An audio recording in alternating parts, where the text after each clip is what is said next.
উদ্যম একাডেমি সিরাজগঞ্জে একটা ব্র্যান্ড, যাদের 10টা স্টুডেন্ট নেই তারা উদ্যম একাডেমির ব্যাপারে ভুজুং ভাজুং বুঝায়। মানুষ ঘাস খায় না, এত নিম্ন মানসিকতা যারা এই সামান্য কোচিংকে নিয়ে আমাদের একাডেমি বা আমাদের প্রতিষ্ঠানের নামে মানুষের কাছে, শিক্ষার্থীদের কাছে, অভিভাবকদের কাছে মিথ্যা অপপ্রচার, অপচর্চা করছে। এত ছোট মানসিকতা ভাই।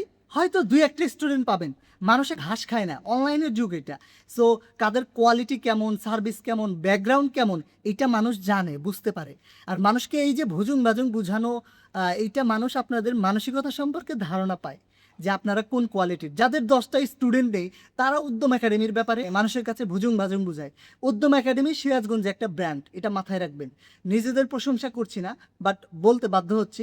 সিরাজগঞ্জ পলিটেকনিকের ডিপ্লোমা স্টুডেন্ট কিংবা সিরাজগঞ্জে অ্যানাদার বেসরকারি পলিটেকনিক স্টুডেন্ট, ইঞ্জিনিয়ার্স কমিউনিটি উদ্যম একাডেমি কিংবা আসাদুল রবিকে চেনে।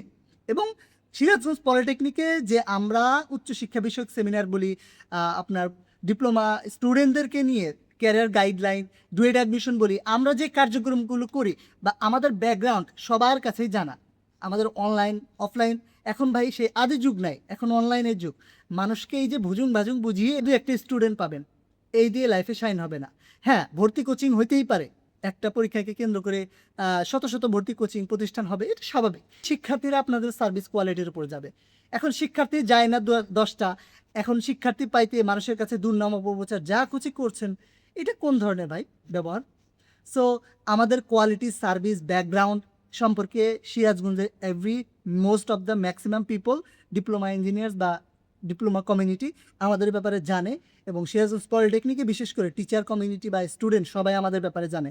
সো মানুষের কাছে এই ধরনের ঢোল ঢাক পিটিয়ে আমাদের ব্যাপারে অপপ্রচার, নেগেটিভ চর্চা করে কোনো ফায়দা নেই, এইটা মানুষ বুঝে।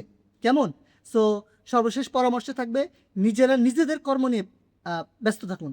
আমাদের আপনাদেরকে নিয়ে বিন্দু পরিমাণ ভাবারও সময় নেই, আমরা আমাদের কাজ পরিকল্পনা নিয়ে আগাচ্ছি।